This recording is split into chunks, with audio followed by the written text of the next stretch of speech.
আমি আর পারতেছি না। আমার উপরে কেন এত বেশি কষ্ট চাপিয়ে দেওয়া হয়েছে? আমি আর সহ্য করতে পারতেছি না।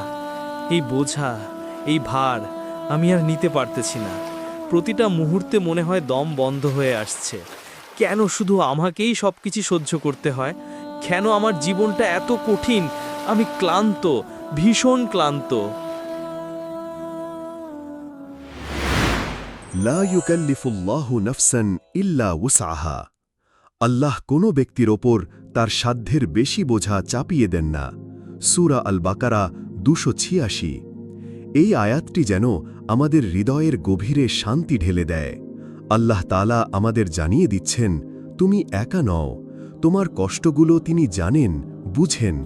তুমি যতটাই ভেঙে পড়ো না কেন, জীবনের যতটা কঠিন পরীক্ষাই আসুক, জেনে রাখো আল্লাহ